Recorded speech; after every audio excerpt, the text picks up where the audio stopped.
c'est le moment de notre plénière de reprise de la demi-journée sur les incubateurs, à la découverte des incubateurs, accélérateurs Innovation Space. Qu'est-ce que l'Afrique a à nous apprendre en termes de l'innovation?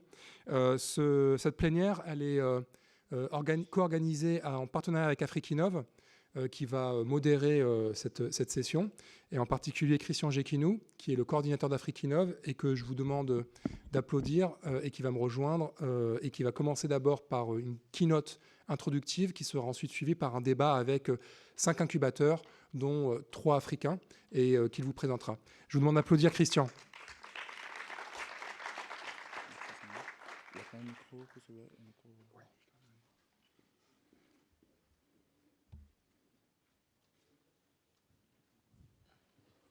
Donc on va lancer la keynote.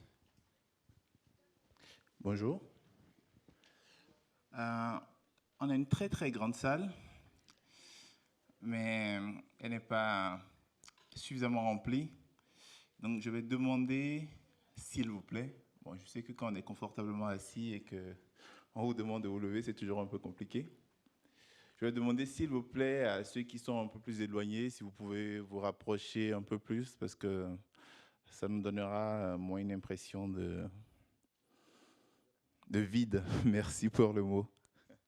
N'hésitez pas, hein. L'idéal serait vraiment qu'on soit concentré quelque part par ici. Ça nous permet d'échanger beaucoup plus rapidement et beaucoup plus facilement.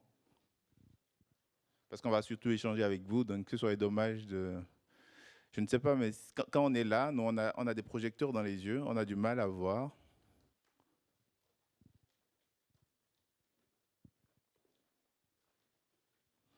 Merci en tout cas pour ceux qui sont en train de faire le mouvement, le déplacement. Je vais demander à mes panélistes, je vais commencer par les dames.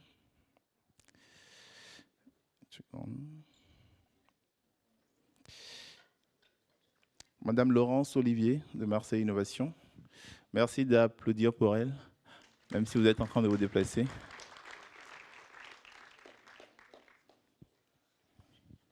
Oui, installez-vous. Ouais. Emmanuel Bouiti, eTry Lab.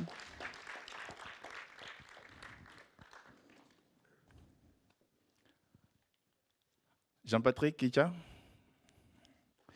du Bucaro. Larry Sadewi, Youth CDC. Max Cuvillier du GSMA. Jean-Patrick? Oui, comme ça me permet de... Donc, merci d'être là. Je crois que la thématique, c'est incubateur, accélérateur, innovation space à la découverte des tech hubs africains. On a la chance d'avoir parmi nous des acteurs, des connaisseurs de ces questions-là. Et l'objectif, c'est vrai que moi, je vais introduire un peu les réflexions et surtout faire quelques annonces. Et l'objectif, c'est vraiment qu'on échange un peu sur cette thématique, mais surtout qu'on échange très rapidement avec vous. J'imagine que vous avez des questions parce que ce serait plus interactif. Et ça nous évitera d'avoir une discussion one way, quoi, en un seul sens. Ça vous va? C'est plus convivial, hein. Ce matin, c'était très institutionnel, très lourd, mais là, on est, je ne vais pas dire entre nous, mais c'est presque ça. Donc n'hésitez pas, hein, ne soyez pas figés, il n'y a aucun souci. OK? On a... je peux avoir le logo de Afrikinov, s'il vous plaît?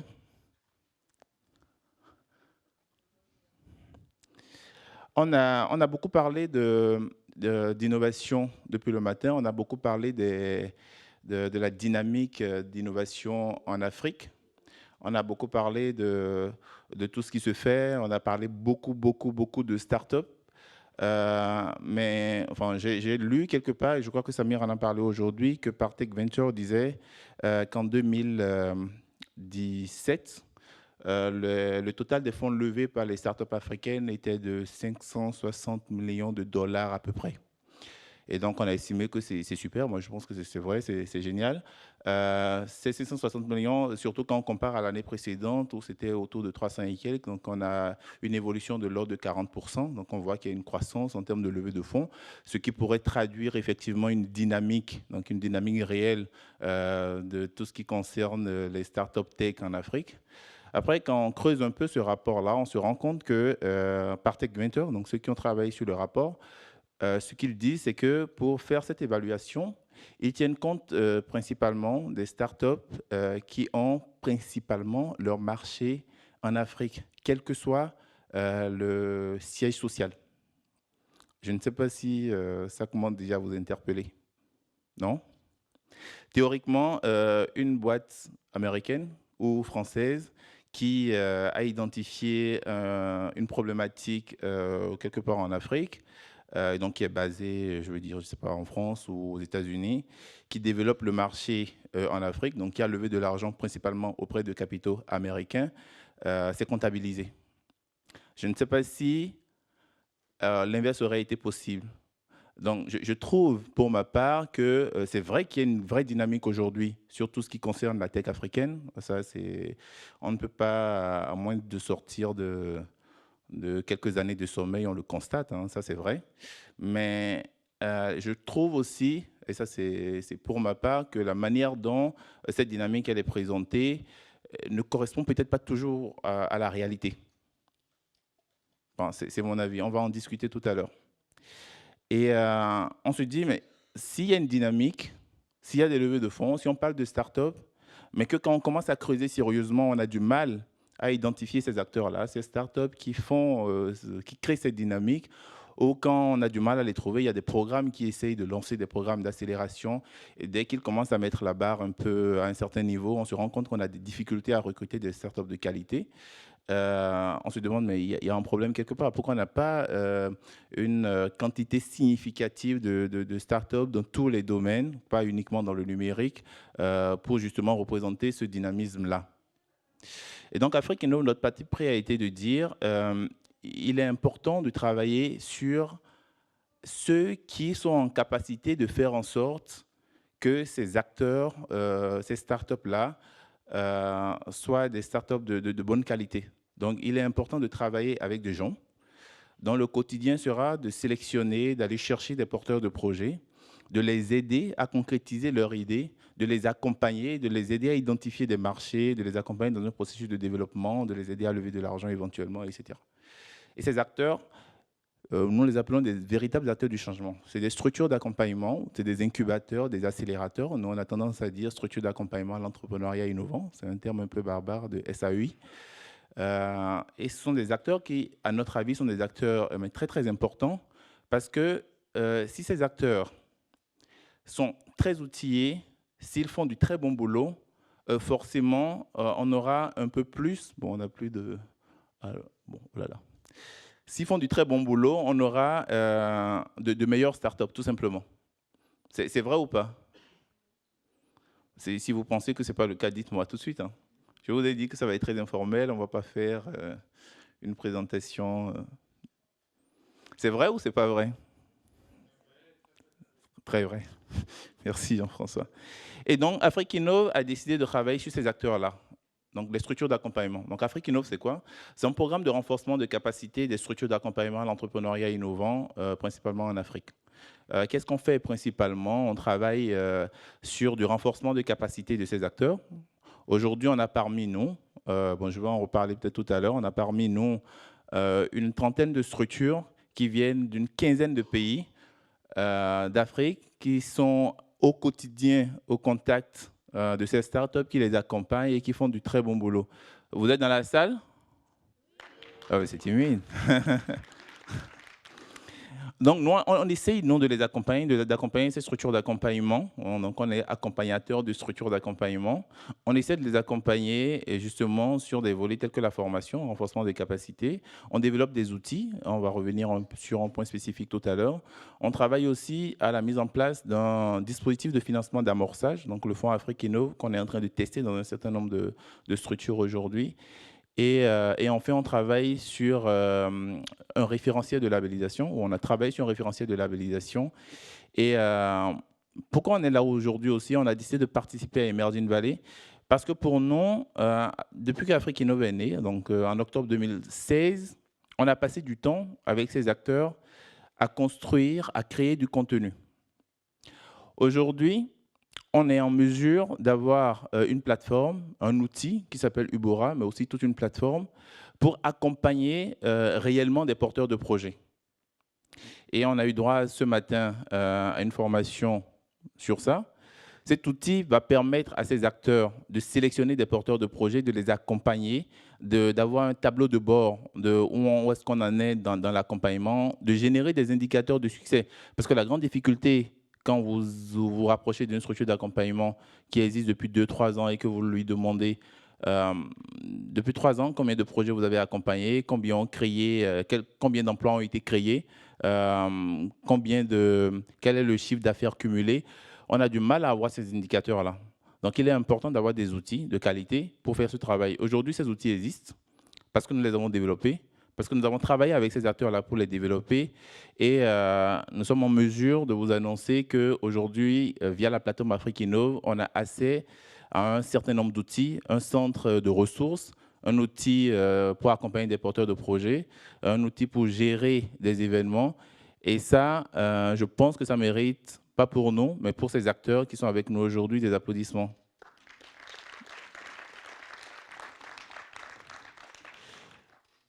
Comment on identifie les acteurs avec lesquels on travaille?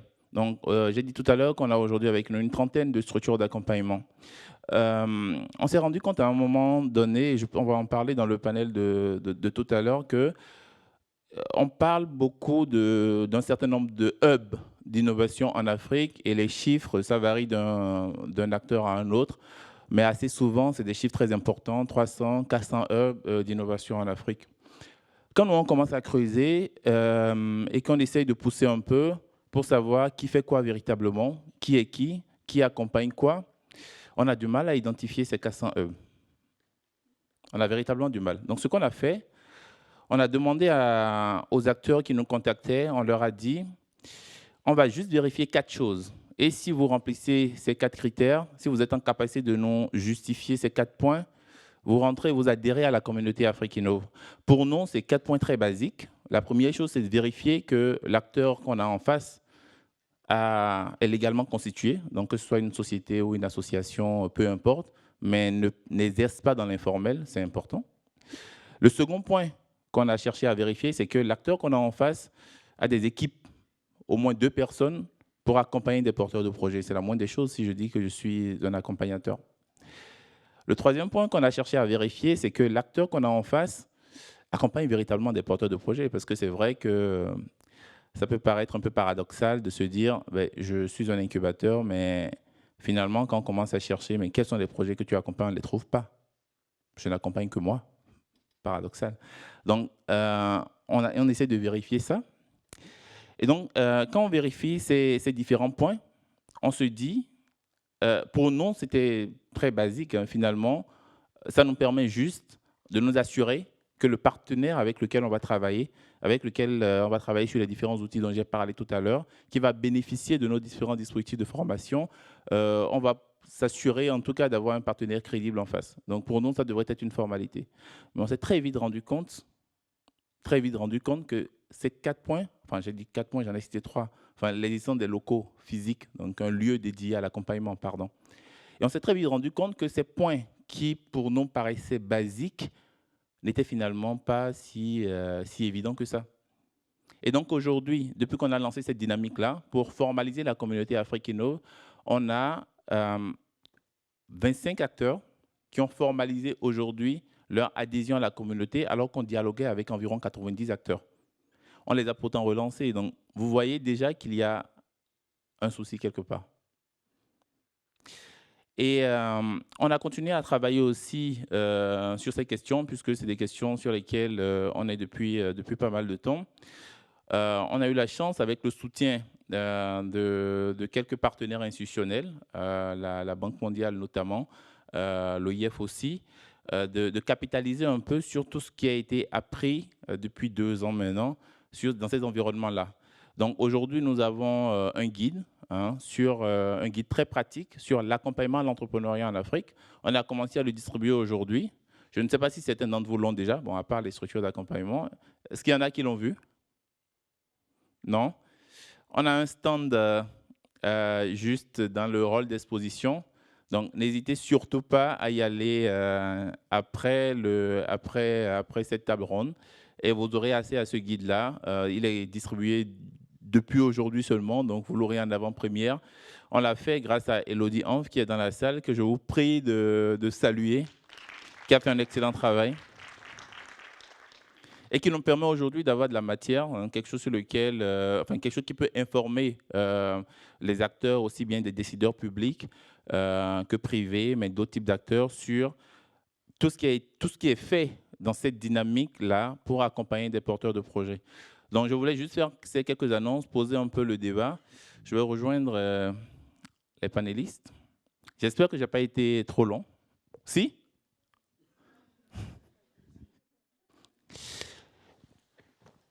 Merci d'être là. Je vais vous demander, juste en 1 minute, de vous présenter avant qu'on ne commence à échanger. Je crois que vous avez des micros.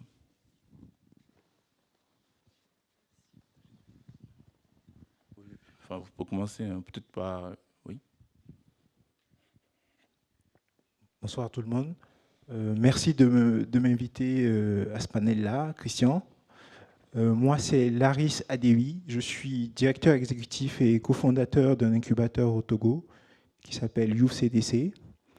À la base, j'ai principalement travaillé dans un secteur plutôt traditionnel, le secteur de la banque, en Afrique de l'Ouest et en Afrique centrale.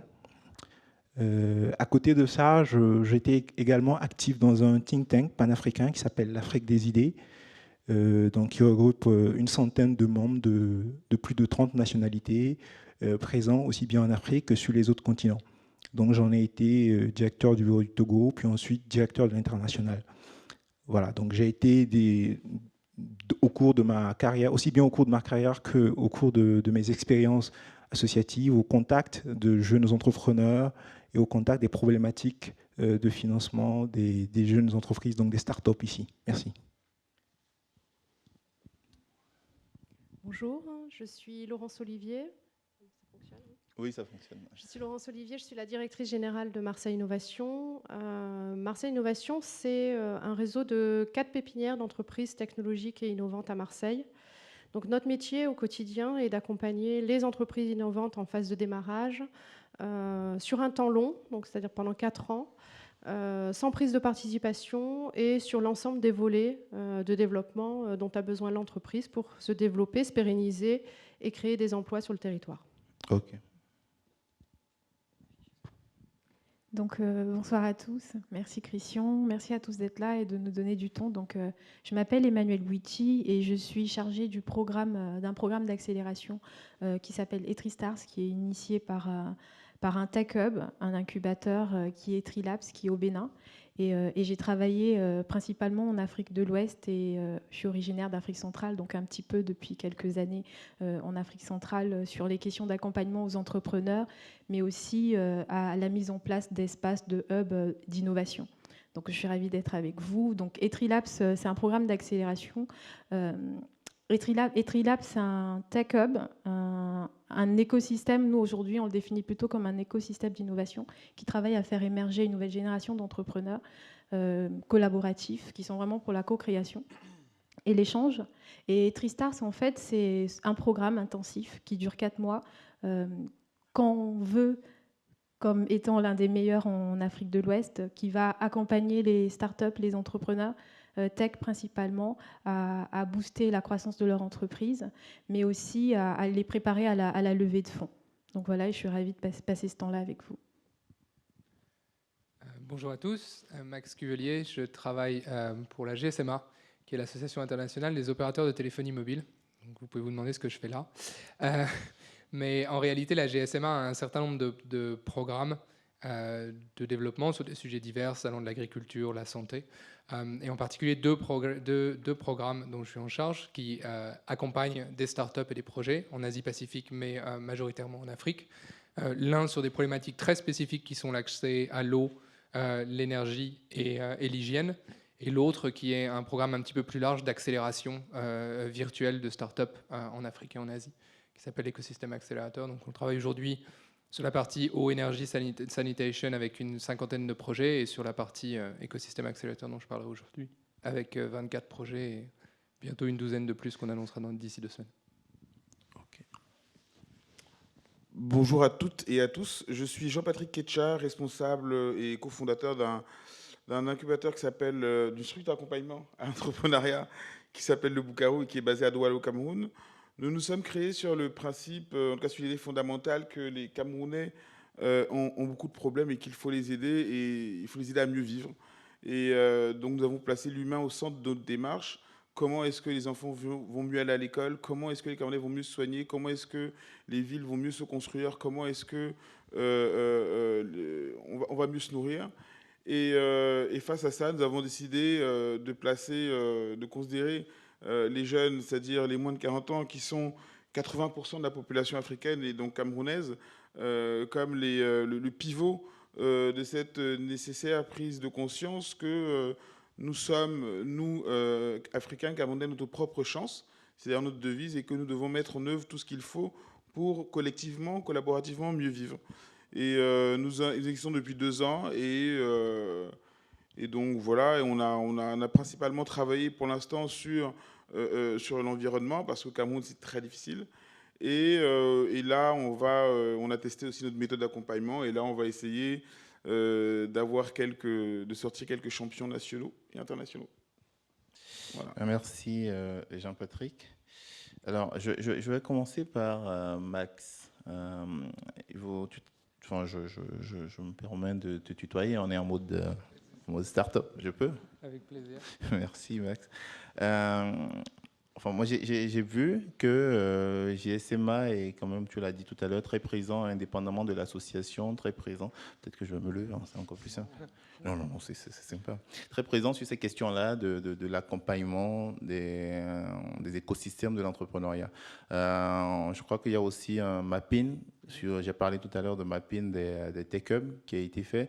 Et quel est le constat en fait que vous faites sur ces écosystèmes-là africains de l'entrepreneuriat, surtout via la cartographie sur laquelle vous travaillez, qui est renouvelée chaque année, il me semble. Oui. Alors tout à fait. Alors, ce qui est assez marrant, c'est qu'on regarde l'histoire de cette cartographie. La raison pour laquelle on l'a créée, c'est qu'on fait des appels à projets dans le cadre de nos cycles de financement. Et on s'est, dès le début, rendu compte que le meilleur moyen de sourcer les bons projets en local, c'était de s'appuyer sur les structures qui travaillent directement avec les entrepreneurs en local. Donc ce qu'on appelle les tech hubs, mais qui inclut les incubateurs, les accélérateurs, dans certains cas, les coworking space. Et ce dont on s'est aussi rendu compte, c'est qu'il n'y avait pas de base qui existait. Je pense que les tech hubs se fédèrent de plus en plus, mais à l'époque, quand on a commencé à regarder le sujet il y a 3 à 4 ans, ce n'était pas le cas du tout.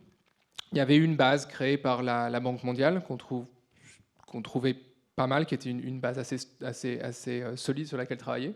Quand on a commencé à regarder, on s'est rendu compte qu'il en manquait plein.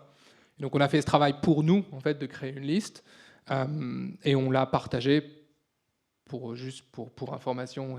Et jusqu'ici, ça reste la ressource qu'on a créée, qui a généré le plus de trafic.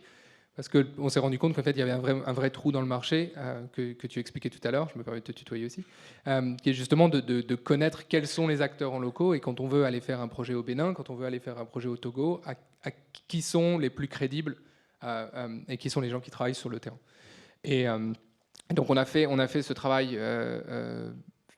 mi-2016, on l'a mis à jour au début de l'année. Pour résumer les 3 choses qu'on a vues sur l'évolution sur 1 an et demi, donc c'est assez court, mais il y a quand même énormément de choses qui se passent. Je résumerai ça en 3 points. Le premier point, il y a toujours une croissance assez rapide du nombre de tech hubs. Mi-2016, on était à un peu plus de 300. On en a recensé 442 au début de l'année. Ça ne veut pas dire qu'il y en a 150 qui sont nés, il y en a plus que 150 parce que certains ont disparu.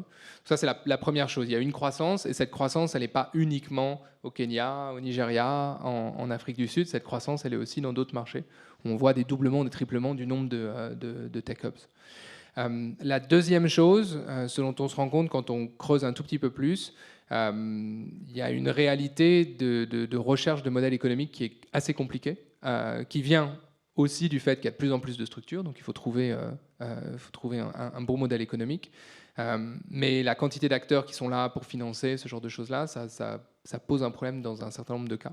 Donc on a vu par exemple des tech hubs qui étaient assez bien installés. Pas nommer de nom parce que c'est pas très poli, mais se retrouver dans des situations où tout d'un coup financièrement ça devenait très compliqué et où les financeurs se rendaient compte que le modèle économique était même pas là pour eux. Donc ça c'est le deuxième constat. Le troisième constat, avec la croissance du nombre, on voit une spécialisation des tech hubs. Ce qui, je pense, est assez intéressant parce que ça donne l'occasion à des écosystèmes qui peuvent être un petit peu moins développés aujourd'hui de sortir leur épingle du jeu en se spécialisant sur un sujet, par exemple. Tout à l'heure, on a eu l'annonce de TAIC ou TAIC, je ne sais pas comment ça se prononce, qui sera lancé au Mali avec le support du gouvernement et de la Banque mondiale. Pour moi, ça va directement dans cette trajectoire. C'est-à-dire que c'est panafricain, c'est surtout sur la zone Sahel, mais ça couvre plusieurs pays, c'est spécialisé sur l'agriculture. C'est pas étonnant quand on regarde les chiffres sur l'investissement sur l'année dernière, on se rend compte que l'agriculture est dans le top 3 l'agritech est dans le top 3 des financements. Donc les structures aussi évoluent et se créent pour suivre le marché. Et donc, juste pour rebondir, quand vous faites cette cartographie, sur la base de quels critères finalement vous validez que l'acteur qui est repéré, qui est répertorié, est un tech hub, voilà, comment vous approfondissez Alors, très rapidement, sans rentrer dans le détail, tout ça a été fait de manière à distance, donc pas sur le terrain. On s'est basé sur la présence sur Internet de ces tech hubs. Donc, est-ce qu'ils ont un blog? Est-ce qu'il est mis à jour? Est-ce qu'ils ont une présence sur Facebook, une présence sur Twitter, une présence sur LinkedIn? Est-ce qu'ils sont référencés dans des articles, ce genre de choses, pour nous permettre de juger leur niveau de maturité. Et en plus de ça, on a regardé les partenariats qu'ils peuvent avoir, leur représentation, les personnes qui sont connues sur LinkedIn pour pouvoir juger de leur type d'activité et de leur crédibilité. Oui, je pose la question justement parce que au-delà de ce travail-là, je pense qu'il permet d'avoir une idée de ce qui se fait. Beaucoup d'acteurs, enfin dont nous, on s'est basé à un moment donné sur ce travail que vous avez fait et que même la Banque mondiale a eu à faire. Mais pour aller un peu plus loin, parce qu'à un moment donné, il faut identifier ces acteurs-là si on veut pouvoir travailler avec ces acteurs. Et là, on se rend compte très rapidement qu'il y a parfois des acteurs qui, comme tu viens de le mentionner, ont une très belle page Internet ou ont une présence, en tout cas, sur les réseaux sociaux, mais qui, dans la réalité de leur écosystème, ne font pas grand-chose. Et donc, est-ce que vous n'avez pas peur, finalement, que les annonces sur le nombre de tech hubs, alors que la réalité, justement, de ce dont je parlais tout à l'heure, elle est largement en delà? Est-ce que vous n'avez pas peur, finalement, que ça donne une fausse idée ou image, en tout cas, de la réalité de ces écosystèmes-là? Oui et non. Et j'ai bien fait attention quand je vous ai expliqué selon moi, quelles étaient les tendances, de ne pas uniquement me limiter au nombre, parce qu'il y a vraiment la question derrière de la qualité et la question de comment ce nombre évolue selon le business model, donc c'est assez important. Une autre chose qu'on n'a pas fait volontairement, c'est qu'on n'a pas partagé la liste de manière publique, parce qu'on n'a pas envie que les gens se réfèrent à cette liste et se disent, voilà, celui-là est bien, celui-là est pas bien. C'est assez subjectif, ce sont nos critères, on la partage de manière privée avec les gens qui nous la demandent, mais justement, on voulait pas être responsable de dire, voilà, il y a un tel nombre de tech hubs, on considère que 25% sont crédibles, voilà ceux qui, selon nous, sont bons. Non, on s'est servi de cette liste pour faire notre propre communication, mais on ne l'a pas partagée pour cette raison. Ok. Jean-Patrick, tu as parlé tout à l'heure de street accompagnement.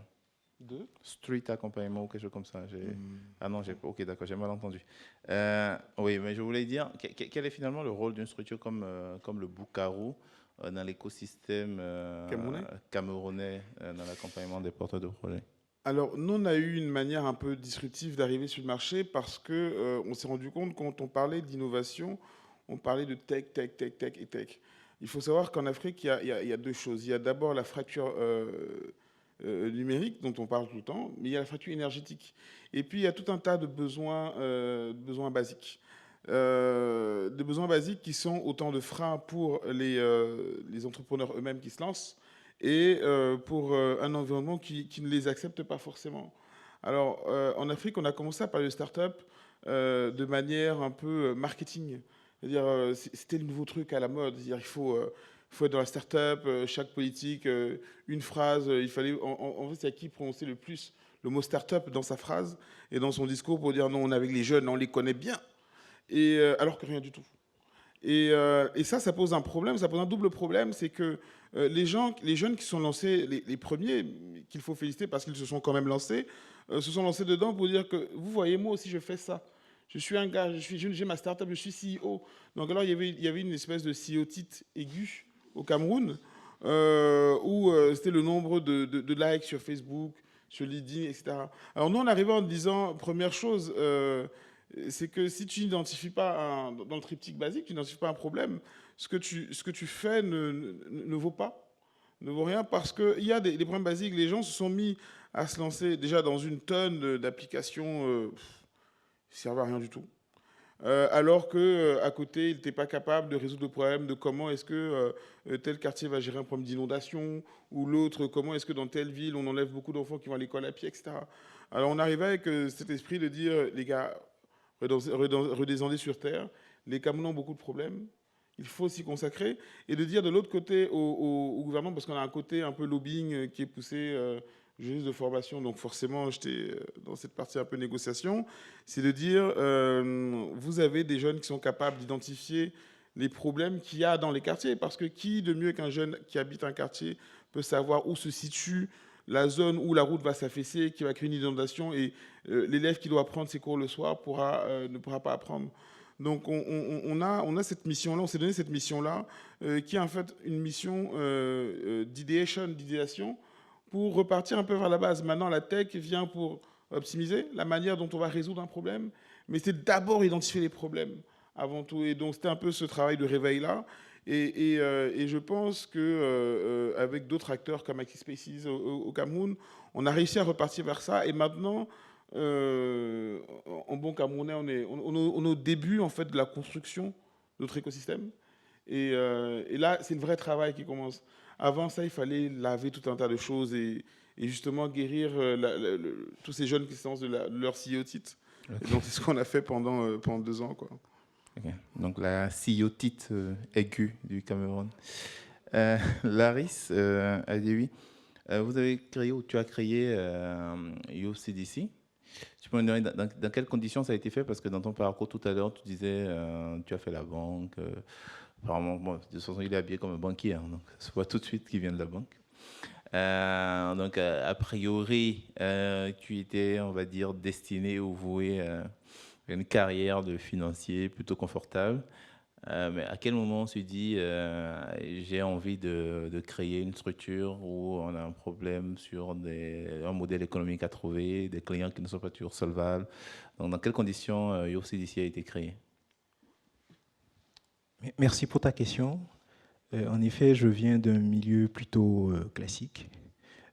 Moi, je considère que justement le milieu des startups est un milieu où on peut plutôt bien s'épanouir, donc je ne regrette pas d'avoir fait ce choix-là. Comment Youth CDC a été créé? En fait, ça part du fait que moi, pendant que je travaillais à la banque, j'avais régulièrement des entrepreneurs qui venaient me voir. J'étais corporate credit analyst et qui venaient me voir pour du financement, classiquement. Il se trouve que dans la majorité des institutions financières où j'ai travaillé, il n'était pas possible, c'était écrit, blanc sur noir, il n'était pas possible de financer des entreprises de moins de 3 ans d'existence.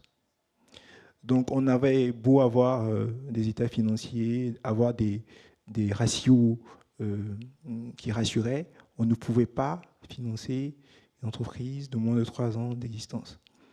Les entreprises dont je vous parle, ce sont des entreprises constituées avec des chefs d'entreprise, avec des équipes. Donc imaginez pour des jeunes qui démarrent, enfin, les difficultés auxquelles ils peuvent faire face justement en matière de financement.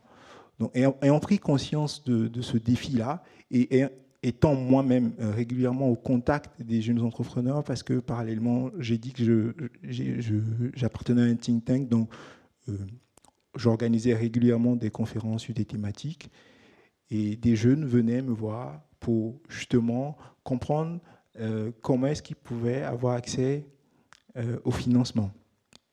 Donc, j'ai sauté le pas à un moment donné de ma carrière pour me dire qu'il fallait nécessairement, ce ne fut pas un choix facile, hein, qu'il fallait absolument que j'établisse ou que je construise des briques qui permettraient à ces jeunes à qui je parlais régulièrement d'avoir accès au financement. UCDC est un incubateur. Pourquoi ? Parce qu'on a fait le choix, justement, pour permettre aux jeunes d'avoir accès à du financement, de passer par de la formation d'abord.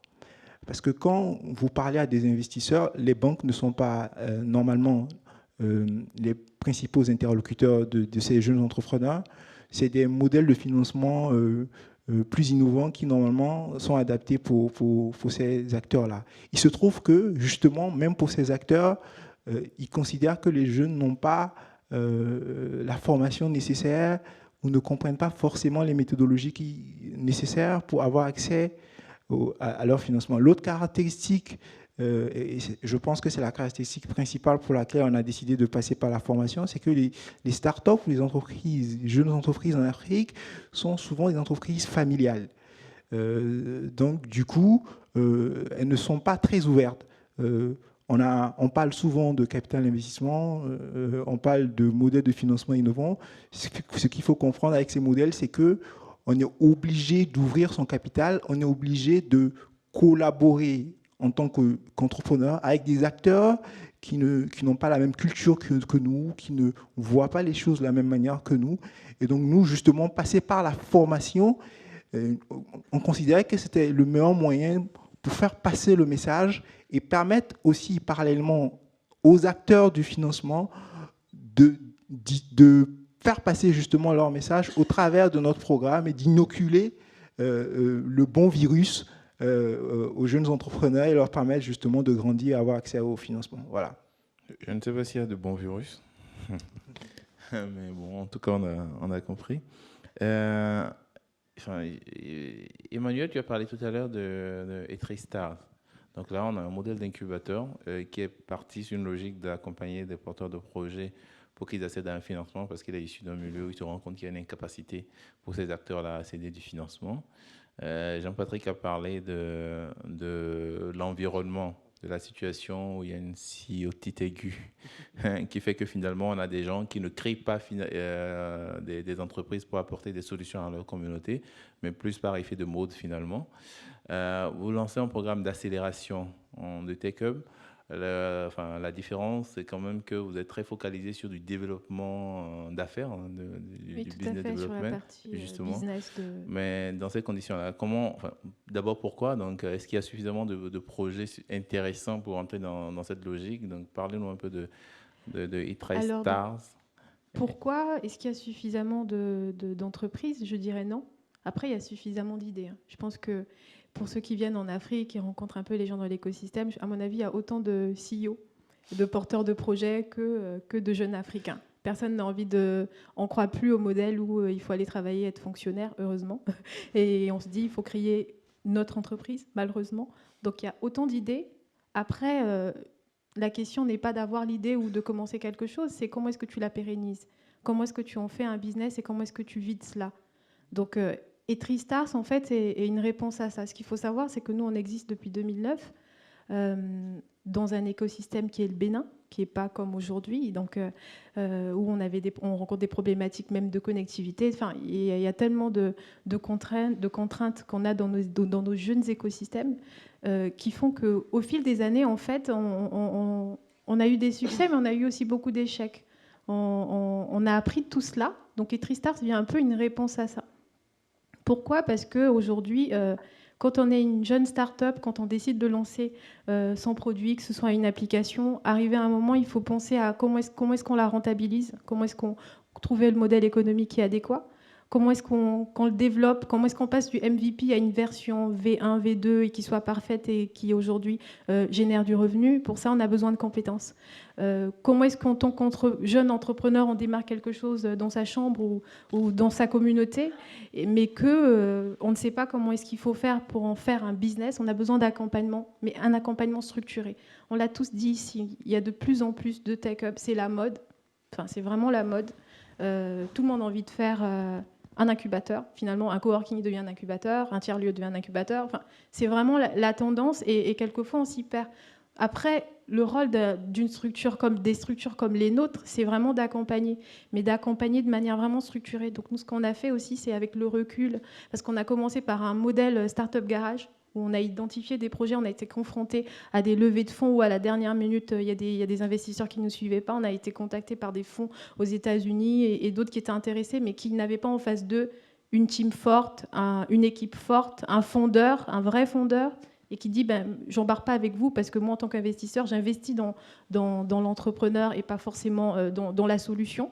Donc il y a ce volet-là. Il y a aussi le volet de que je suis jeune, je commence à avoir de la visibilité parce que les startups effectivement c'est à la mode, on a tous les médias qui viennent, on brûle un peu les étapes et ça fait ce qu'on voit dans des écosystèmes comme au Cameroun. On va donner de la visibilité à des entrepreneurs, ils vont devenir des superstars, au finish ils vont se perdre dans tout ça.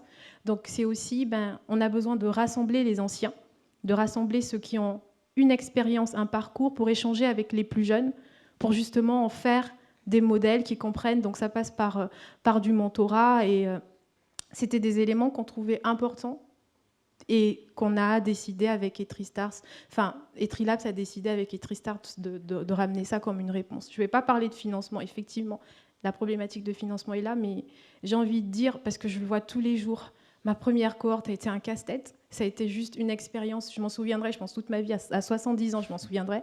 Mais la question, c'était, donnez-nous... Moi, j'ai eu des entrepreneurs qui m'ont dit, tout ça, ça sert à rien, donnez-moi juste les millions, là, je sais ce que j'ai à faire, j'ai rien à apprendre de qui que ce soit. Et ça interpelle. Donc, on se focalise sur le financement, mais j'ai envie de dire, une fois qu'on a ces sous, qu'est-ce qu'on en fait ? Comment est-ce qu'on pérennise ce qu'on fait ? Comment est-ce qu'on vide cela et qu'on ne devienne pas une foire à concours qui va faire de concours en concours pour gagner des sous et être dans tous les médias, en fait ? Donc, du coup, pour nous, pourquoi ? C'est pour ces raisons-là. Ok. Donc, Ethristars, une solution pour la problématique des startups dont le business model, finalement, c'est de gagner des concours. Ça, on connaît beaucoup. J'aimerais qu'on parle maintenant des défis, les défis que vous rencontrez en tant qu'acteur, de cette tech-hub-là. Jean-Patrick, quelles difficultés au Cameroun, par exemple, dans l'accompagnement des porteurs de projets ? Je ne vais pas parler, on ne va pas aborder la thématique du financement, ce genre de choses, mais l'accompagnement, la relation avec les porteurs de projets, leur identification, etc. Quelles sont les difficultés que vous rencontrez, vous, au Cameroun, par exemple ? Mais le Cameroun est un pays très paradoxal, très jeune. Beaucoup de jeunes brillants, beaucoup de belles idées. Cédric Atangana, que vous avez écouté ce matin, il sort d'université camerounaise et comme ça, bam, en 2 ans, il est venu à Marseille et on connaît le succès que c'est aujourd'hui. Et comme lui, il y en a des dizaines. Il y a Olivier Madiba, etc. Maintenant, beaucoup de ces jeunes-là, il faut savoir que le Cameroun sort quand même on vit une triple crise économique, sociale, sociétale, où il y a un problème de repères des jeunes, il y a un problème de moyens des jeunes. Donc, pour pouvoir se lancer dans le développement de projets, d'idées, ces jeunes-là, d'abord, ont un problème de vie simple. Moi, je prends l'exemple du Boukarou, qui est situé dans un quartier populaire. Qu'est-ce qu'un jeune qui vient développer son idée doit faire ? Il faut qu'il trouve, on va dire, environ 1,50 € pour payer son transport pour venir et repartir du Boukarou. Il faut qu'il trouve, on va dire, 1 € pour manger à midi, et il faut qu'il trouve, grosso modo, à peu près la même somme pour gérer d'autres choses en plus de ce qu'il doit payer pour sa chambre d'étudiant, etc. Donc, il y a d'abord un problème de comment est-ce que l'étudiant, le jeune qui développe, fait pour pouvoir avoir l'idée tranquille pour développer. Dans les systèmes qui marchent, on parle toujours de Silicon Valley et autres. Quand les gars arrivent pour développer leur business, les gars, ils sont dédicated 100%. Ils savent que s'ils ont un problème de santé, ils vont se aller se coucher à l'hôpital, là, on va se aller soigner. S'ils ont faim, à la limite, il y a tout ce qu'il faut. Nous, le gars qui vient développer, qui vient se pencher sur le problème, sur sa solution, qu'à un moment donné, il va dire que mon bailleur c'est le bailleur, celui qui est le logeur, quoi. Il se dit que non, à 5 heures, le gars va se réveiller, va venir cogner à la porte. Donc, des fois, le jeune, ce qu'il fait, alors qu'il sait qu'il doit aller développer, il doit passer une journée à l'incubateur pour travailler son projet, il va se lever à 4h30, parce que le bailleur vient à 5h cogner. Mais il faut qu'il fuit le gars d'abord. Il va se lever, sortir, tchac, fuir. Donc, du coup, après, le gars, il va réveiller, fatigué, tout ça. Donc, il y a un problème de capacité à subsister eux-mêmes avant d'abord même de développer le projet. Ça, c'est un premier problème. Donc, nous avons en face de nous des gens qui ne sont pas concentrés. La deuxième chose est liée à l'éducation. Nos systèmes éducatifs, en tout cas à la fac, ne développent pas, ne promeuvent pas l'entrepreneuriat. Ce qui est paradoxal parce que le niveau, depuis la dévaluation et ce qu'on appelle l'ajustement structurel au début des années 90, tous les Camerounais sont devenus des entrepreneurs parce qu'il y avait ce qu'on appelle la politique de la chaise vide. C'est-à-dire que tu viens au travail le matin, à midi, tu fais comme si tu allais dans le bureau d'un collègue, tu laisses ta veste, en fait, il vient avec 2 vestes le matin, tu laisses ta veste sur le truc et tu cours faire un business derrière parce que le gars qui gagnait 150 000 francs CFA, avec la dévaluation, il gagne 75 000, et avec la montée des prix, il gagne 70 000, et avec toujours le même nombre d'enfants. Et donc, s'il avait 150 000 pour nourrir 4 personnes, il en a 75 pour nourrir les mêmes 4 personnes. Donc, du coup, il y a quand même une appétence pour pouvoir se battre, pour trouver ce revenu complémentaire. Mais paradoxalement, on n'a pas transformé ce problème-là en une force. Donc, du coup, nos jeunes ne sont pas formés. Et c'est d'autant plus important de dire ça parce que l'Occident, dans sa bonne volonté, a voulu dire les jeunes, c'est le continent de l'avenir, l'Afrique, c'est là que ça se passe, les startups. Mais ils ont créé ce qu'elle disait tout à l'heure, les startups stars. Donc, du coup, on a face à nous des jeunes qui disent que non, non, non. Moi, je sais qu'en France, on a fait ci, ça, ça, ça, ça. C'est ça qu'il faut développer. Tu ne peux rien m'apprendre. Donc, il y a un problème de mentalité qui est compliqué. Donc, avant même de développer les startups, on a un écosystème. Après, on est dans un pays comme le Cameroun où, dernièrement, on a encore baissé de 3 places dans le doing business. Donc, si déjà pour les PME normales, c'est difficile. Si pour même les multinationales françaises, tous les jours, les gars, tu vois, les cadres français, etc., ils transpirent. C'est chaud, comme on dit. Alors, imaginez-vous pour les startups. Donc, rappelons-nous que la startup, c'est le gars qui a du mal à payer son loyer, qui a du mal à manger. On lui dit que va développer ta startup et demain, les mêmes gens qui dérangent les gros groupes multinationaux qui ont les cabinets d'avocats pour régler le problème vont venir te déranger toi. Comment tu vas faire? Tu vas dire quoi au gars? Mais une fois que le gars a traversé tous les obstacles, il dit que bon, je me suis levé, j'ai pensé à mon léger, avancé sur un projet viable. J'ai développé mon projet viable, je suis arrivé même POC, voilà, bon, j'ai dit, voilà le drone, même si je n'aime pas trop le drone, en question, ça ne sert à rien au Cameroun. C'est quoi le dogo? Le drone. En fait, s'il y a des gens qui ont développé des drones, oui. Ah, d'accord, le drone. Dans un pays où tu ne peux pas faire voler d'objets dans le ciel, on dit développe les drones, mais bon, anyway. Et donc, du coup, non, c'est important de dire ça. C'est pas bien. Et du coup, donc le gars va te dire que j'ai développé mon truc. Maintenant, où est l'argent? Comme on dit chez nous, les Bamillékons, on dit où est le cap? C'est-à-dire l'argent en dialecte local. Et donc, on se trouve à voir le jeune qui a bossé. On a un problème de financement. En même temps, tu as alors le grand mammouth qui est l'administration, ou ministère des PME, la direction des PME, c'est, on va dire, c'est une intelligence folle qui comprend tout, ou plutôt rien. Les différentes agences qui, en un an, au bout de 6 mois, on met 15 millions d'euros faillite au bout de 6 mois. Donc, on est livré à nous-mêmes. Quand tu parles de start-up, j'ai parlé avec l'accent du pays, le responsable qui doit signer le papier dit que, tu dis que quoi, hein? Donc, personne ne comprend rien à rien. Donc, on a un environnement qui est compliqué, une législation inexistante. Oh. Tout. Donc, voilà, tout ça fait que accompagner les start-up, l'entrepreneuriat au Cameroun, ce n'est pas le parcours du combattant. Je pense que même les Navy Seals ne connaissent pas comment c'est dur. Mais bon, il y a la passion. Il y a la passion parce qu'on est obligé de le faire. Parce que si tu ne le fais pas, imaginons on était au Cameroun, tu sortirais de là, tu vas voir des jeunes pourtant très intelligents, rappelons, c'est-à-dire des Cédric Katangana, mais qui n'ont pas eu la chance de venir à Marseille, dire que voilà, avec mon intelligence, je suis là au quartier, en train de faire la moto, de conduire un taxi. Il veut dire que non, j'ai seulement me gâter.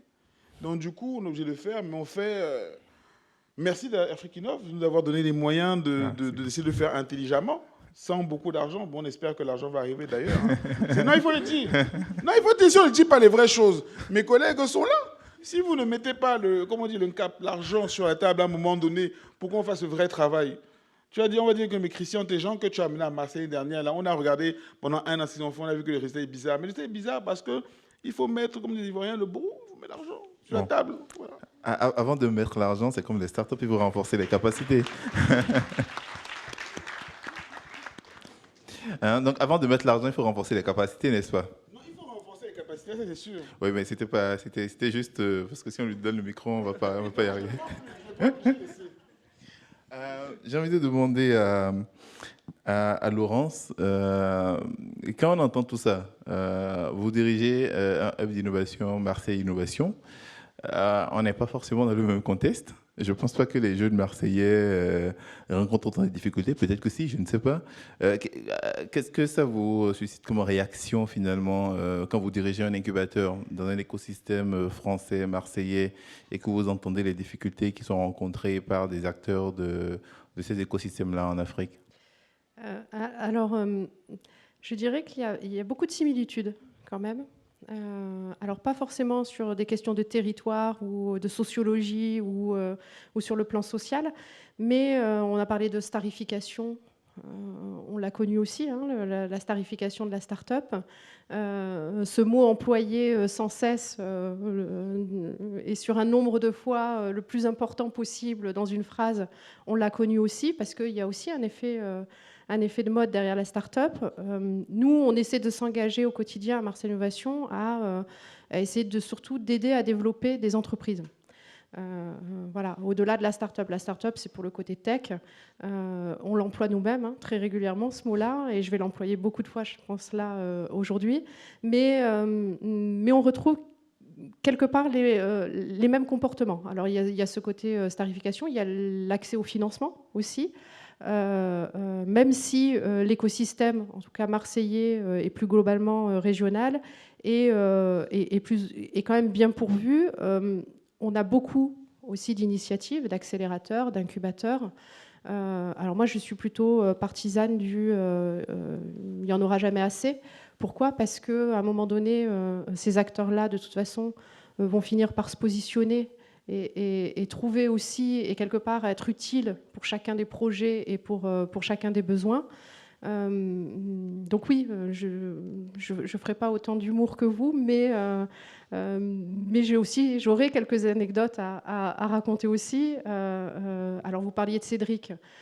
Cédric, en effet, c'est quelqu'un qu'on considère aussi comme une star ici. Alors une star, non pas parce que il ne joue pas ce rôle-là de starification de la start-up, mais il est dans tout ce qu'on attend quelque part d'un entrepreneur. Et ça va de l'investissement à la motivation et à cette force de conviction et puis surtout cette volonté d'y aller jusqu'au bout. Donc quoi qu'il arrive, je pense que les gens qui le soutiennent aujourd'hui et qui continueront à le soutenir vont le soutenir lui avant tout, en tant qu'humain, et parce que quoi qu'il arrive, c'est quelqu'un qui pourra mener tous les projets qu'il aura envie de mener, ne serait-ce que par sa force de conviction. Voilà. Après, nous, Marseille Innovation,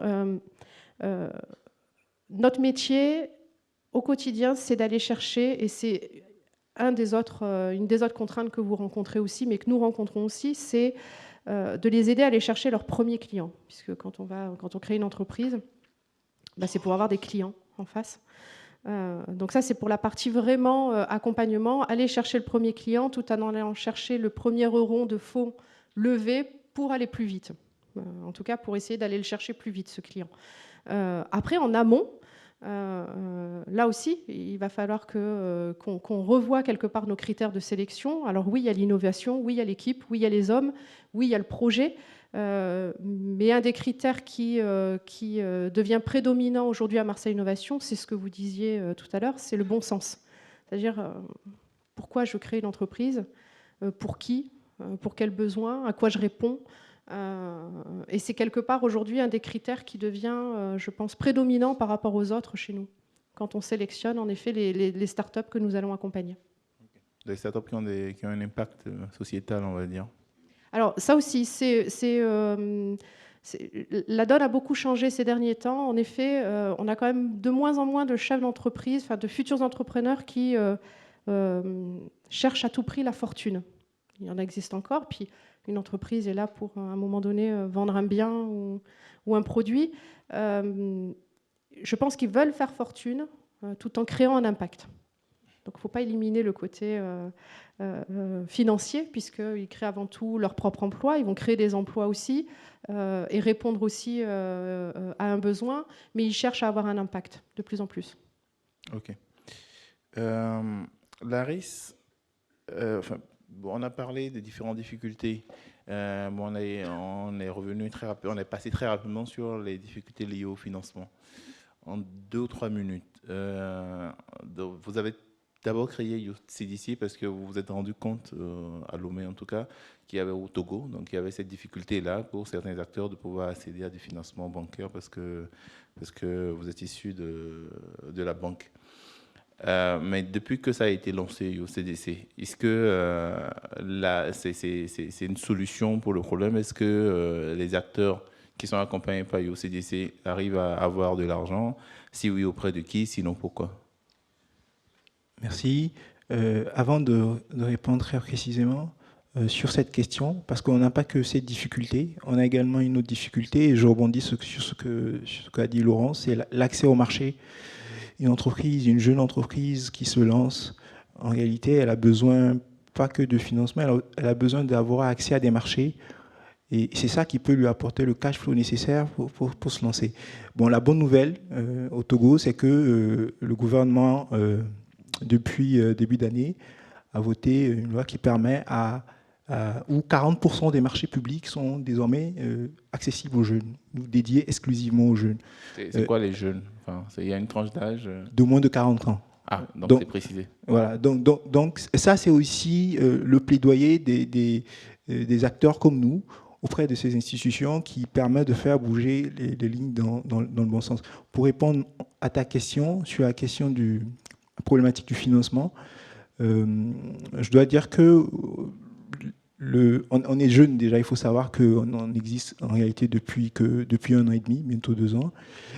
Le financement bancaire, je l'ai dit, n'est pas le financement le plus adéquat. Nous, on se tourne aujourd'hui vers des modes de financement beaucoup plus innovants, tels que le crowdfunding, tels que le capital investissement. Et j'aimerais m'arrêter sur le capital investissement pour dire qu'on a approché quand même, depuis qu'on a commencé, un certain nombre de fonds d'investissement. Mais la problématique à laquelle on est confronté, c'est que ces fonds ont des tickets d'investissement qui sont décorrélés de la réalité de terrain. J'ai récemment vu une statistique où on disait que le ticket moyen investi par les fonds qui interviennent en Afrique est de 10 millions de dollars. Aucune start-up en Afrique aujourd'hui ne peut absorber ce montant en phase de démarrage. Donc il y a un vrai décalage entre les tickets d'investissement et les besoins réels de nos start-up. Évidemment, il y a des acteurs, IEP pour ne pas les citer, qui comprennent la problématique et construisent des véhicules d'investissement qui correspondent mieux aux réalités de terrain, mais ce n'est pas encore suffisant.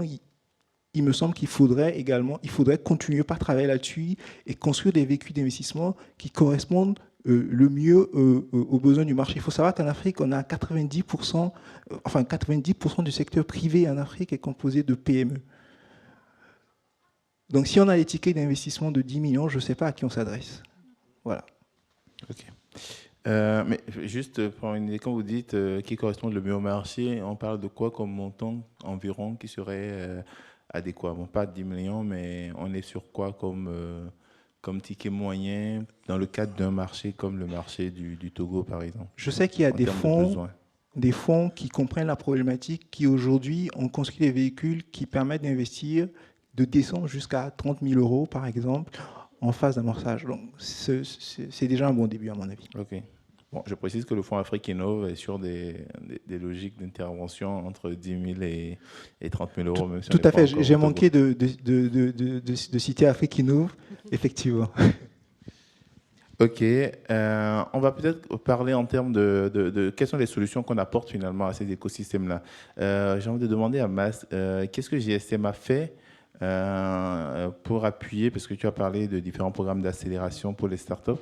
Est-ce que vous avez des initiatives en direction de ces acteurs-là, donc qui à leur tour appuient des porteurs de projets, donc principalement les incubateurs, puisque vous les avez cartographiés? Est-ce que vous avez des dynamiques pour appuyer ces acteurs-là? Qu'est-ce que vous faites?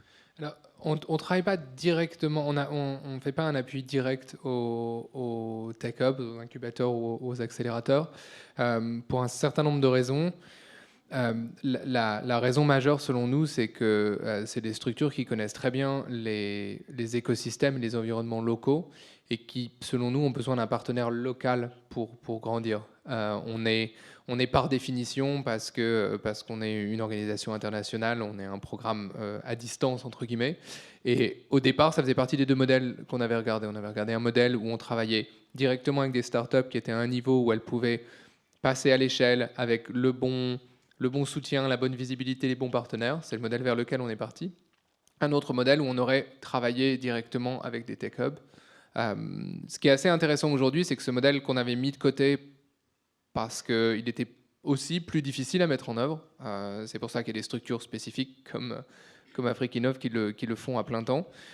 C'est un modèle qui revient dans les conversations qu'on a avec nos bailleurs de fonds, qui aujourd'hui sont de plus en plus sérieux sur le développement des écosystèmes locaux.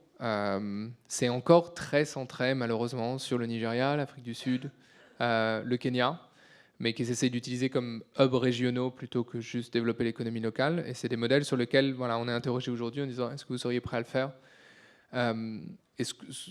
Là où on se positionnerait, ce serait plutôt travailler avec un incubateur ou un accélérateur local, amener le financement qu'on récupère à travers les bailleurs de fonds et les aider sur la sélection et ensuite les aider sur l'accompagnement, mais les laisser construire le programme eux-mêmes. Parce qu'encore une fois, à partir du moment où ils ont eu un minimum d'accompagnement, ils ont la connaissance, vous avez autour de moi tous la connaissance du contexte local, qui sont les acteurs à qui on peut faire confiance, quel est le meilleur moyen d'aider une start-up à avoir la visibilité, la bonne visibilité, l'accès aux bons partenaires, ce genre de choses. C'est quand même ces structures-là qui sont le mieux à même de le faire. Ok. Laurence, est-ce que d'abord vous avez des ponts, vous faites des ponts avec des hubs africains et en termes de partage d'expérience, en termes de processus d'apprentissage commun et pour vous et pour eux, est-ce que c'est quelque chose qui rentre dans votre fonctionnement? Ça pourrait. Ce n'est pas encore vraiment le cas aujourd'hui et Marseille Innovation pourrait y participer. Alors là, le territoire est en train de, marseillais et plus globalement métropolitain, est en train de s'organiser, mais ce n'est pas le cœur de métier de Marseille Innovation. Aujourd'hui, on essaie de construire sur le territoire, notamment grâce à un label connu en France et qui émane du gouvernement d'ailleurs, qui est le label French Tech, et qui permet de faire rayonner un territoire, notamment le territoire marseillais, au travers de son écosystème d'accompagnateurs à la création et à l'entrepreneuriat innovant, mais surtout de faire rayonner son territoire au travers de ses startups.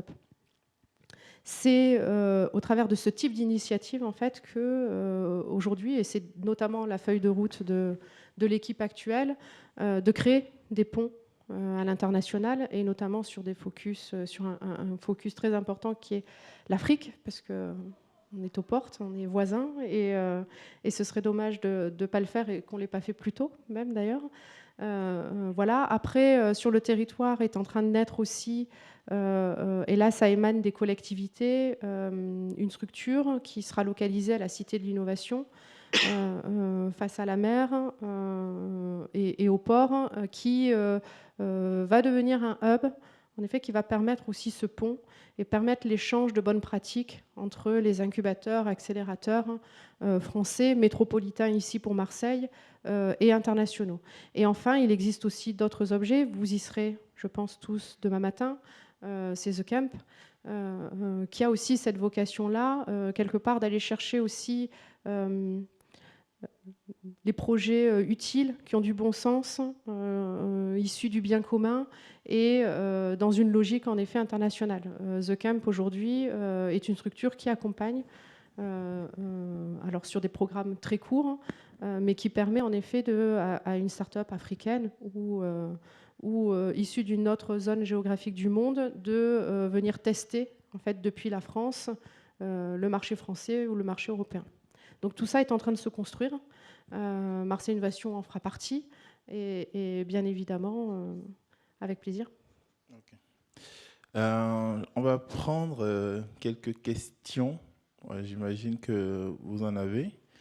Je vais faire passer le micro. Je ne sais pas si... Il y a des questions? Bon, moi, je ne vois rien d'ici, donc... Il y a des questions? Ou des contributions? Je commence par ici. Oui, bonjour, c'est Christian Potello, je fais partie du bureau d'Africa Link à Marseille. Et cette question du financement que vous avez évoquée, elle est fondamentale. Je crois qu'il faut qu'on retrousse nos manches sur ces questions-là. En France, on a mis longtemps à faire comprendre à nos autorités qu'il fallait effectivement mettre de l'argent public pour arriver à financer ce qu'on appelle les start-up et avoir ces financements qui vont entre 10 000 et 500 000 euros. Pour une raison toute simple, c'est que mettre 10 000 euros dans une entreprise ou mettre 1 million d'euros, ça coûte la même chose et que ça rapporte moins. Donc c'est basique comme élément, c'est qu'avant de mettre de l'argent, il faut analyser l'entreprise, il faut avoir des gens compétents, il faut la suivre, il faut suivre la gestion, et donc tout ça, ça coûte cher. Et c'est pour ça que finalement, moi j'ai suivi ça depuis des dizaines d'années en voyant comment on est ce capital risque. Finalement, il faut effectivement qu'il y ait un appui public parce que ça coûte de l'argent et que ça ne rapporte pas tout de suite de financer cette première phase qui est coûteuse pour l'entreprise. Donc il faut qu'on retrousse nos manches, que les gens qui ont des jolis logos sur le tableau, comme l'AFD, comme la Proparco, l'Union européenne qui n'y est pas, d'autres comprennent bien qu'il y a une phase, cette phase-là, des 10 000 à 500 000 euros, quel trou dans la raquette, où il faut effectivement qu'il y ait un appui public pour financer des structures qui vont mettre de l'argent. L'argent, on va le trouver. On ne va pas forcément trouver l'argent pour financer les gens qui vont regarder les entreprises, veiller qu'on ne finance pas forcément ceux qui communiquent le mieux, mais ceux qui ont des vrais projets et qu'on puisse effectivement produire la valeur. C'est la leçon que l'on tire de dizaines d'années en France, où on arrive à un système qui fonctionne à peu près, où il y a beaucoup d'outils qui sont en place et qui sont performants et qui fonctionnent, mais qui fonctionnent tous, une grande majorité en tout cas, avec des appuis publics. Merci, c'était une contribution. D'autres? Ah oui.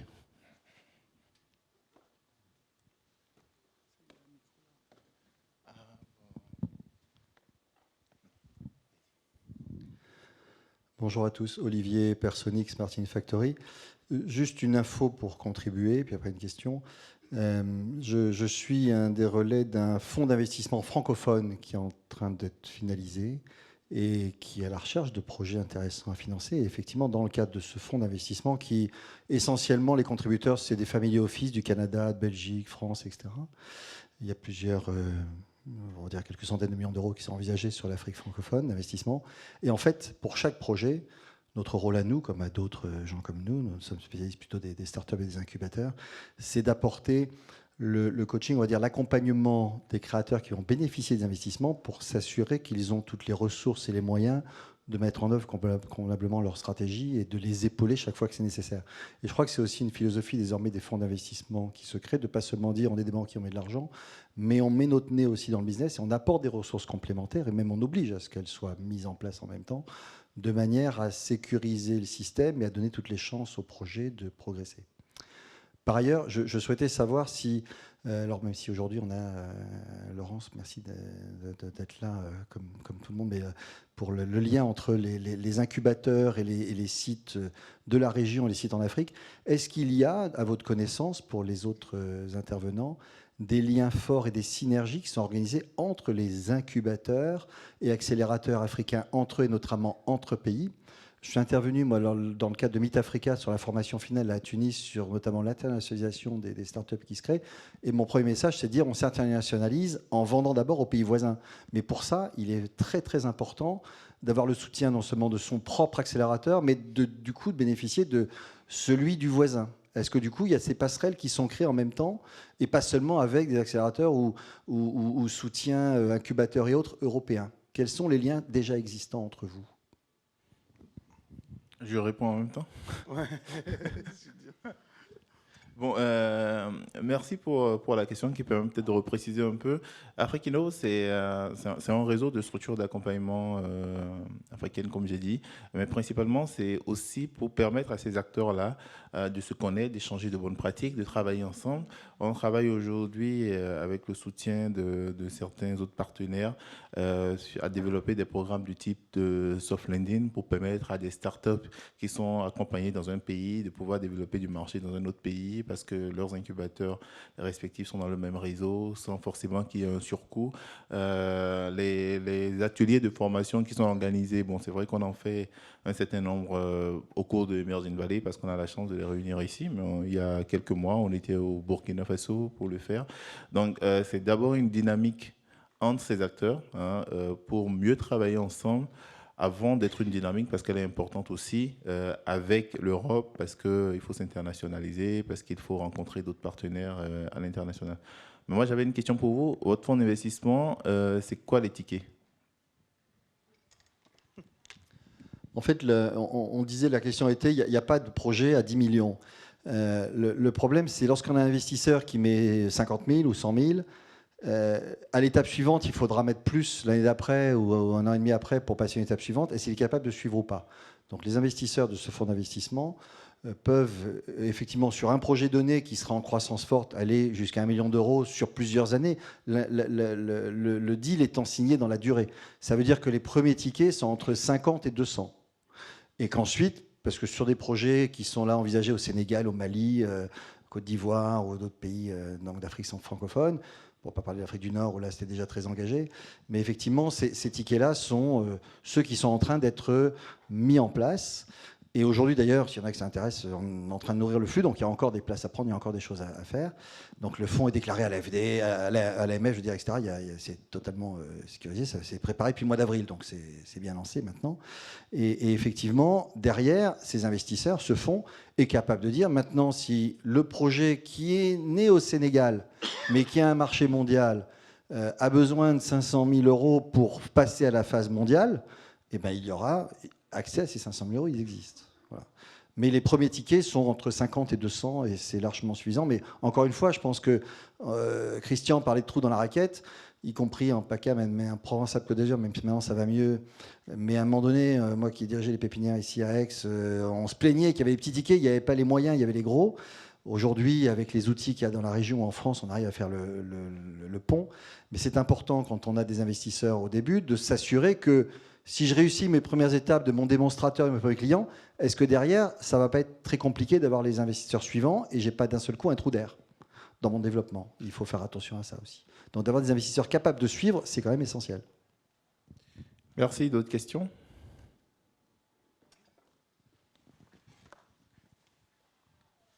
C'est une contribution et une question. Donc moi, je suis Blaise Gonda, je travaille à l'AFD. Et donc, comme vous avez évoqué le rôle que vous estimiez que l'AFD doit vouloir jouer, je voulais apporter quelques informations et vous rassurer, et puis vous dire que, on avait effectivement identifié ces différents trous dans la raquette, et puisque le directeur général va venir plus tard ce soir et demain à De Kemp, je voulais indiquer un peu ce qu'on fait déjà. Donc, ce qu'on fait, c'est 3 choses. On fait de l'accompagnement avec des formations pour de l'accélération, comme le Social and Inclusive Business Camp, où il y a beaucoup de participants aussi. On fait aussi du financement, et ça c'est pour donner suite à l'annonce d'Emmanuel Macron à Digital Africa pour consacrer 65 millions d'euros pour les startups. Ça c'est quelque chose qu'on va lancer dès 2019. Et donc évidemment les tickets ils vont commencer pas aux millions mais à la dizaine de milliers d'euros. On est en train d'étudier exactement la structuration de ces différents instruments, mais en gros il va y avoir de l'assistance technique, donc concrètement des hommes-jours pour accompagner les startups dans leur développement, du fonds d'amorçage, et ensuite de 30 à justement cette vallée de la mort entre 30 et 300 ou 500 000 euros, enfin comme on veut, en tout cas qui commence plutôt bas et qui se termine un peu au milieu avant le million. Donc dans les 65 millions, il y aura de ça, et puis de l'investissement en equity avec Proparco. Et puis je voulais saluer aussi le travail d'Afriquinov, puisqu'on est partenaire et on soutient cette dynamique-là, et ça fait pour nous entièrement partie de notre mission d'accompagnement. Il ne s'agit pas de de choisir tel ou tel investissement et on est là pour favoriser une concurrence saine. On ne choisit pas un acteur contre un autre, mais plutôt des acteurs qui facilitent l'émergence d'un écosystème. Demain, vous aurez plus d'informations, mais on va donc lancer cette plateforme Digital Africa qui va aussi permettre de mettre en lien tous ces acteurs-là dans une dynamique vraiment une démarche de bien commun. Voilà. Et puis donc nous on est là, on est une bonne dizaine, quinzaine ici de l'AFD, donc on est à votre disposition pour poser toutes les questions pratiques. Voilà. Ma question, elle est très simple, c'est aujourd'hui le développement a vécu, l'aide, c'est pas la peine d'en parler comme ça n'existe plus. Quand on regarde l'agenda international, on fait face aux mêmes défis, on a des points de départ différents, on a des savoir-faire différents, on est sur des objectifs qui sont communs, que ce soit le climat, l'éducation, la lutte contre les inégalités femmes-hommes. Ma question est très simple, c'est quelles sont les innovations que vous voyez dans vos incubateurs en Afrique et qui n'existent même pas en France. Un peu comme ce matin, on parlait de Giantoli, pour ne pas le nommer. Il y a plein d'autres choses où, en fait, on a besoin de l'innovation qui vient d'Afrique, ou qui vient d'ailleurs, qui vient de partout dans le monde, et qui nous aide à avoir plus d'audace ici en France. Et est-ce que vous avez des exemples ou une manière de faire remonter ces choses-là chez nous? Parce qu'on a besoin de ça. Qui répond? Je peux essayer d'y répondre. Merci pour votre question. En effet, en Afrique, on innove, mais on innove avec des moyens relativement faibles. Donc ça nous oblige à aller au-delà de l'innovation classique comme on peut l'avoir sous d'autres cieux. On parle beaucoup d'innovation frugale. Nous, en Afrique, au Togo spécifiquement, pour citer un exemple, nous, UCDC, on est très proche d'un Fab Lab qui s'appelle WeLab, que vous connaissez peut-être, qui, sur les sujets, par exemple, de tri sélectif, de déchets notamment, apporte des solutions très, très innovantes. Ils ont créé la première imprimante 3D faite à partir d'objets recyclés. À mon avis, c'est vraiment c'est une innovation symbole qui prouve qu'on peut, à partir de déchets il y en a énormément en Afrique, fabriquer ou produire des innovations qui peuvent très à la pointe et qui peuvent changer des écosystèmes.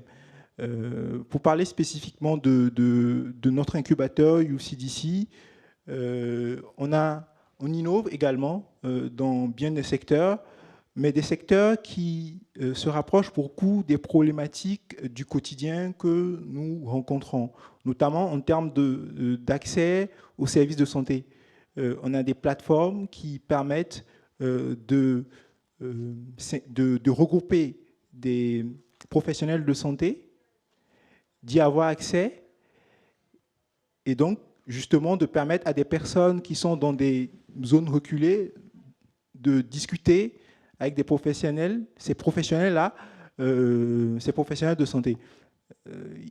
Je ne vais pas m'attarder sur tous les exemples d'innovation qu'on a. Je vais laisser certainement mes collègues ici présents ont des exemples également très pertinents dans leurs écosystèmes. Très rapidement, parce qu'on va bientôt clôturer. Moi, je dirais juste, en fait, votre question, en fait, n'a pas de réponse en réalité, parce que on ne peut pas parler de remontée d'innovation du sud vers le nord, mis à part l'exemple exceptionnel de M-Pesa, parce que les gens, l'innovation est destinée à changer, à améliorer la vie des gens. Et la vie des gens dans le sud n'est pas la vie des gens dans le nord. Donc, de toute façon, il ne peut pas avoir d'innovation transversale, à part quelques rares exceptions comme M-Pesa.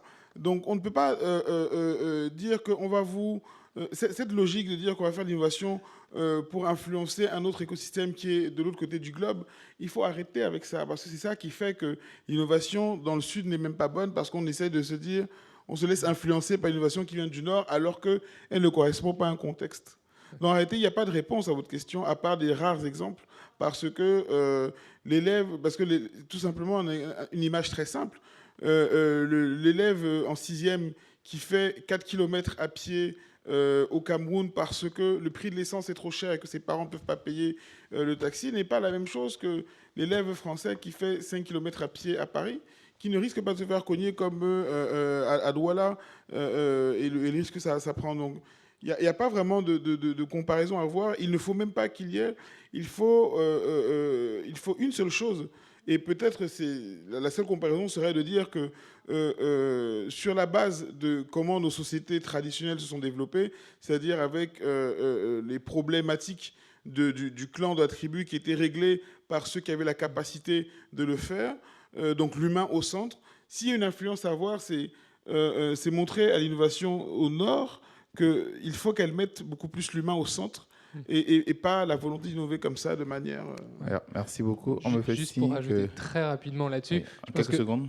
Je pense que c'est le même message qu'à l'époque où on a dit, et on continue à le dire, ça ne sert à rien d'essayer de prendre l'innovation en France et d'essayer de la répliquer en Afrique. Ça ne va pas marcher parce que les contextes sont différents. Parce que de la même manière, il y a des inspirations à prendre des choses qui sont faites en Afrique. Et Orange le dit, hein, quand ils ont lancé Orange Bank, ils ont dit on se sert de 10 ans d'expérience sur Orange Money. Mais est-ce qu'ils ont répliqué exactement la même innovation pour mettre sur un consommateur français ? Non, parce que ça ne ferait pas de sens. OK. En tout cas, merci beaucoup. Je pense qu'on peut applaudir pour les panélistes et merci d'avoir été là.